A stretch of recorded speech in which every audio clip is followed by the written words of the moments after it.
is Graham Donoghue, who is the CEO of Sykes Holidays Group. Hello, Ryan. Thanks for Hello. being with us. The first thing we'd like to know is uh, more about the brilliant and long professional career of Graham.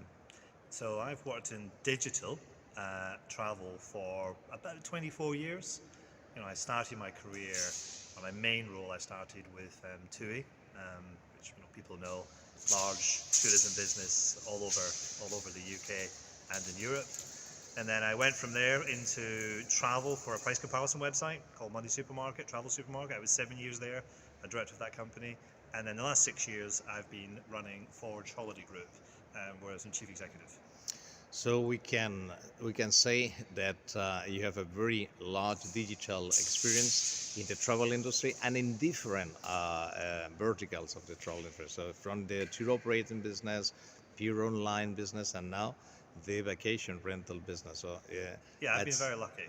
I've seen and been privileged to be at the internet when it started in travel, for the early days. And in fact, you interviewed me, 15 years 50 ago. years ago. I think with Steve from Kayak. So I've seen tour operating, I've seen vertical integrated model, I've seen high street travel agents, contact centers, e-commerce or early e-commerce, and everything from creating low-cost airlines to helping think about the digitalization of professional services, all different categories. It's been a real privilege, and I love travel. It's a great category to be involved in. I did a little period in financial services, not quite as nice as travel. The margins are better, but it's not quite as nice. But I'm back to doing what I love, which is, quite frankly, taking people on holiday, making sure they have a fantastic time, and doing it with brands and businesses that deliver exceptional service, which is, I think, we have to remember when people are traveling and going on holiday, they want to have a really good time, and it's a joyful experience. Talking about that story of how internet has grown and commerce, what would be the main milestones for you in these years? Those things that you will say, well, this is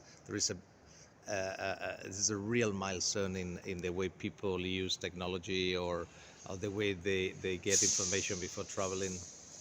I think in the early days, the biggest thing that we did that helped drive the growth was differential pricing. So I remember the early days at TUI when we decided to make it slightly lower cost to buy online versus a retail shop, and that was like, how dare you even suggest it? But that was a real catalyst, and then people could see that people were looking for value and they wanted to use those services. And I think as it sort of grown, there's been lots and lots of interesting areas where I've just seen huge growth and adoption of people using e-commerce, using digital, not just to book but to plan and to think about it. In my experience, people spend a lot of time quite immersive when they're thinking about particularly holidays, particularly long main holidays as well. And I've also seen a huge shift. If I go back probably about 10 years ago, we started to see a massive shift in mobile. Because these devices, which you're recording me on now, suddenly became more available, became cheaper. People had, a travel agent in their phone, they could utilize it. So I saw massive shifts happening in that, and the companies I was involved in were really early to think about delivering mobile-specific experiences and utilizing the technology and the capability. And today it seems normal, but trust me, it wasn't normal sitting in boardrooms talking about investing millions in mobile capability, 10, 15 years ago. When it was choices between, do I buy a new airplane, or do I buy a new hotel, or do we invest, 10, 15 million pounds in building out a new mobile sort of a specific platform for e-commerce? So lots of different trends I've seen over the years. And I say to my children, who are relatively young, they don't realize what it used to be like for people to, buy holidays and go online or contact a travel agent or go on things like teletext or CFAX. They take it for granted. So who knows what the next 10 years or 15 years will involve, but technology is going to play a massive role. We're seeing rapid acceleration of capability and a desire and appetite for people to be more immersive and to be more conversational in travel. So it's going to be quite exciting. No, it's true that we don't realize how fast things has happened. I remember in the old days when at Google, we have a strategy called mobile first. Yeah. Now it seems Sounds so silly. old-fashioned, Yeah. but at that time it was a revolution. Well, I So, used to be called the director of new media at TUI. That was my title, new new media, because it yeah. was called new media. That was quite surprising, yes. When Yeah, the first time I met you, and I was very surprised. lucky because I was relatively young when I joined the UK sort of a mainstream board at TUI. I was in my 30s, and most of the people were much older, much more experienced tour operators. And my job back then was just to be a bit disruptive and to help people understand and educate what the future looks like. And I'm very privileged and very lucky I got to see and TUI really did embrace technology and e-commerce in those early days, and we did some pretty incredible things. But who knows where the next 5 years will be. I think the exponential growth, the capability of technology, the capability of platforms like OpenAI, the capability of how people are really thinking about more immersive travel, about virtual reality, and the desire for people to travel and explore the world, I think means it's going to be future, and it's such a resilient, awesome industry to be in. What is clear is that you have been always anticipating what is going to happen. So the fact that you are now managing one of the largest companies in the vacation rental space means something. Yeah, It yeah. I mean, I think clearly means that you are betting for one of the verticals with a higher potential growth in the future. yeah. I mean, I've been lucky that every industry I've worked in, and certainly every business I've worked in, one of the key words we all use is growth. And my business today is backed by private equity.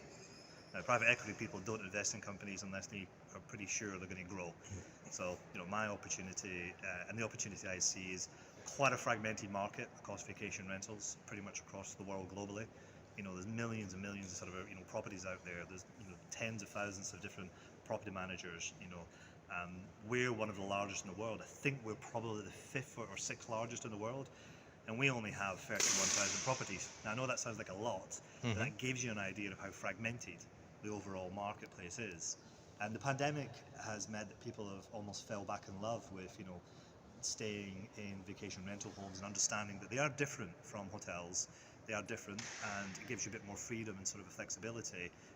And we're pretty excited about the growth in the future. Can you elaborate a little bit more about your company? Because after the years, the travelers got to know the brands of the OTAs, so they know what Expedia is, Yeah. Booking, etc. But I think that they are not so fond of the brands of companies as large as the company you are managing, and all of the competitors. So I think it would be interesting if they can understand much better both the characteristics of the company, the different brands, the kind of product that you are offering. So the Forge Holiday Group consists of 4 divisions. The first division is the agency division, where we're taking people's homes, we're renting them out, we're taking a commission and income, marketing services, cleaning, maintenance, whatever it may be. That's 20 odd thousand properties. Now, we have a lot of recognised brands in there that have really high recognition in the UK. Now, we're a UK business. Some of those brands have been trading for 30 or 40 years. There's about 20 brands in that portfolio, but Sykes is the powerhouse where we spend tens of millions in marketing, promoting it. We then have another business which is called Forest Holidays. And Forest Holidays was created in 1973. It was a joint venture between UK Caravan Club and the Forestry Commission to build cabins in public forests to let people reconnect with nature. And so we own that business, and we have 700 cabins where we build them and we own them and we operate them across the UK. Really high occupancy, very immersive. 40 to 60 cabins in different locations, all with a hot tub and just amazing locations. Very, very experiential. Then we have another business which is like a static caravan business, where people still go on holiday. Our purpose as a business is to take people on holiday. It doesn't matter which category they're in. So we have 6,500 caravans, and it's a young business for us. We acquired that business last year, but we're trying to grow it to take a reasonable share of a very, very big market.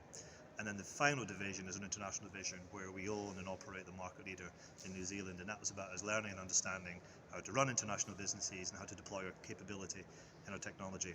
And we have 2,000 people that support all those divisions. across the different divisions. We have lots of shared services around technology that's sort of a shared, and people, HR, data development, etc. So your geographical footprint is now mainly focused on the UK It and is mainly the and UK. New Zealand with the new acquisition, but I guess you are planning to expand internationally. Well, we're planning to grow. Everywhere. Well, not necessarily. I mean, we're quite disciplined, so, the way that we think is, where do we have growth? Now, we know in the UK, there is lots and lots of alternative ways, and opportunities. We could move into different categories, so we could move horizontally, or we could move vertically and move into international markets, or we can keep building out, more and more locations within Forest Holidays.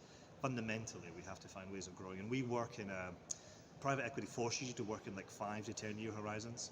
So everything I'm doing today, I'm thinking about 2030. What does the business look like in 2030? How do I create value? Where's the growth? How do I build a model? How do I get investment for it? How do I have the people, the capability? How do I leverage technology? How do I scale? How do I get gearing? All those sort of questions. And how do I make sure I have the right leadership team in place to deliver it? How do you envision the evolution of these of the vacation rental industry?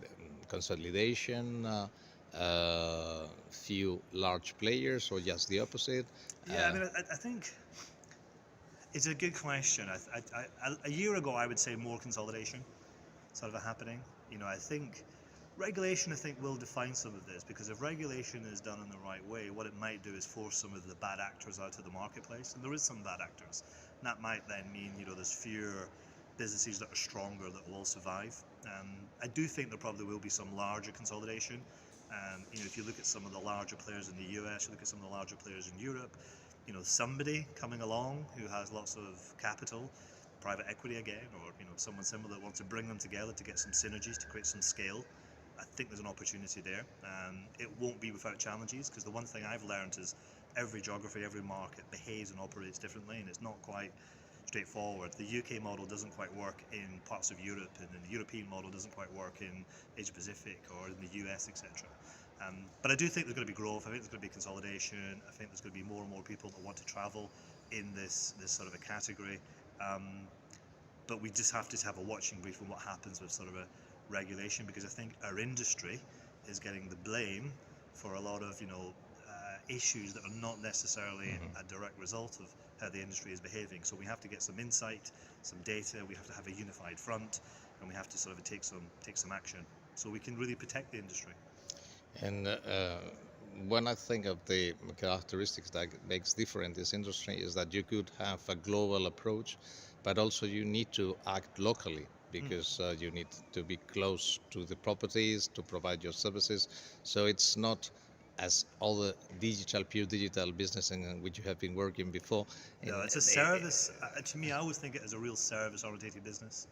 I think businesses. I mean, I know there's platforms out there, and I know they operate, using technology and they can sort of scale. But for me, I'm more interested in businesses that really think about the human capital, leveraging the human capital to deliver exceptional service, and then trying to anchor themselves against one key measure that's the measure that's going to make them different from everybody else. So in the case of our business or our group, we really land on Net Promoter Score, is that key thing that tracks everything in our business and builds this economic flywheel that just makes us more profitable. So the higher NPS, the better the business performs, and it touches every single part of the business as well. So people will always want businesses that deliver good, high quality sort of services. It's a reason why we've got so many properties. Some of those owners do not want to give the property to some of the big platforms, because they want someone to look after their home, because quite often they are a home in a real professional way. And I'm not talking about high-end white glove service necessarily, just really someone who will deal with issues, who's at the end of the phone, who deal with problems, who will take care and respect their property. Someone who actually understands perfectly all the business, and Exactly. not just the distribution part of the business. You don't want to be a faceless technology provider. You also don't want to be a glorified cleaning company either. So it's like got to really work out where you are, where you're positioned, and where the economic model and the value equation sits in your individual businesses. And those are the ones that are strong. those are the ones that survive. Those are the ones that actually, many of them be trading for 20, 30, 40 years in this industry, that are still hanging around and have a good reputation. Don't you think that it should be a good idea to try to define better the different concepts within the vacation rental industry? What I mean is that it's not the same a short-term rental in a city than 2 weeks stay in No. a beach destination. The types of travel is not the same. The type of vacation is not the same. The relationship that you have with the proprietor and the way you distribute is different. But it seems that all is under the same umbrella. It's kind of easy. It's easy just to say everything's Airbnb, and that's sort of about the press and the media and Yeah, but politicians. it's use, very and- far from reality. Exactly, and and I feel I've got sympathy for Airbnb because they take a lot of flack because they're used as the poster child for the industry. But I agree, there's lots of different categories. Urban is a completely different from sort of a leisure and rural.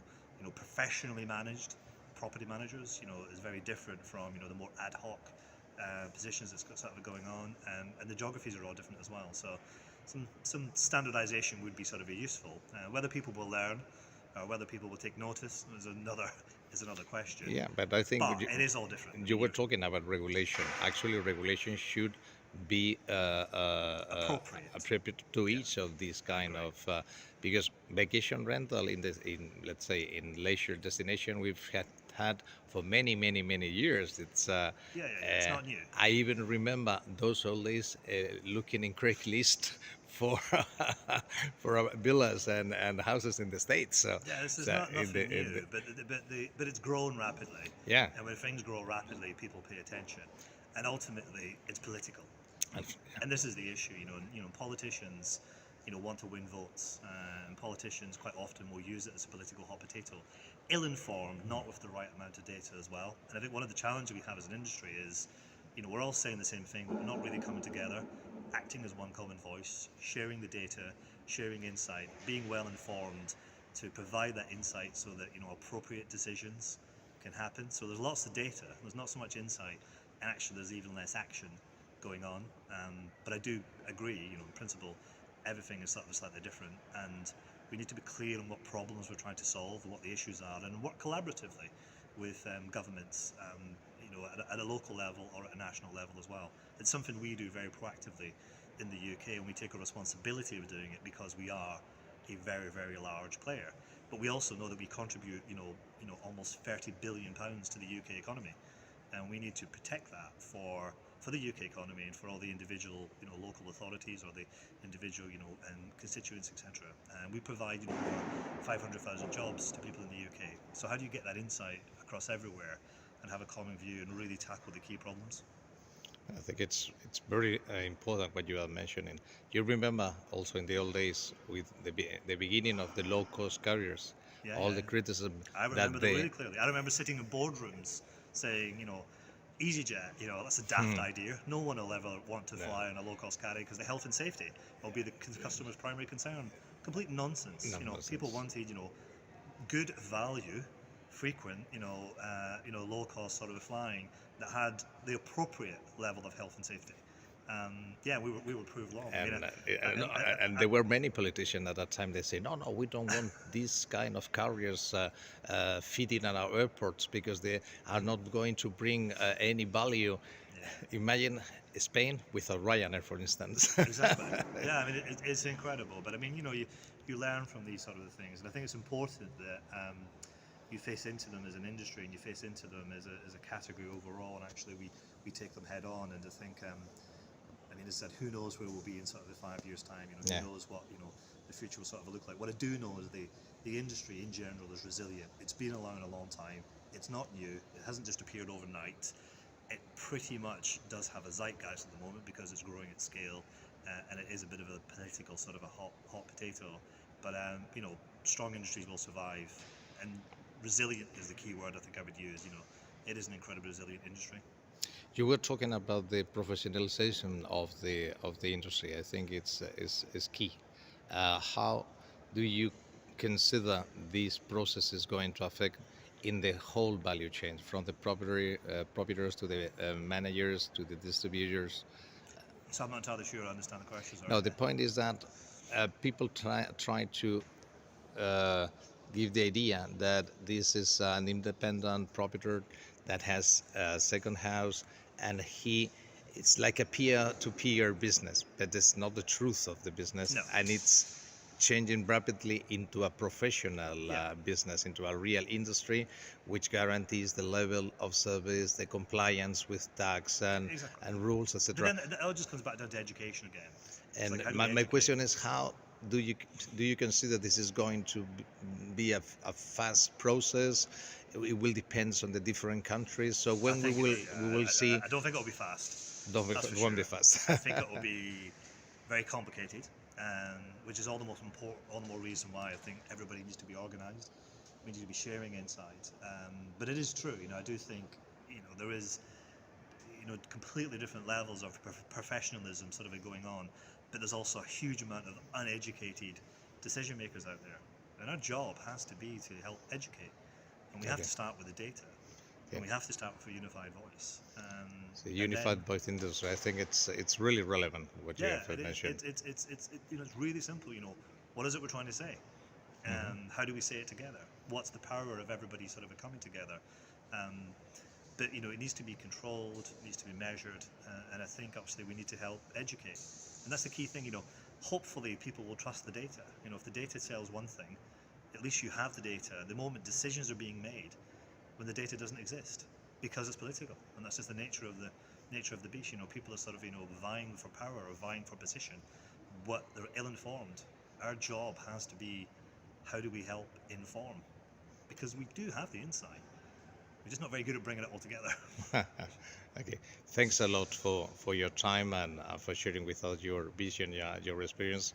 I'm completely sure that once more you will success, and the company will keep on growing and becoming larger and larger, and will be helping to shape properly the industry. So thanks again for your time. Pleasure. Travelthink is a non-profit initiative launched and managed by Dr. Javier Gonzalez-Soria in 2006, focused on new trends, innovation, and startups in the travel tech space. Thousands of professionals receive the Travelthink news. Travel top leaders and entrepreneurs share their insights and reflections.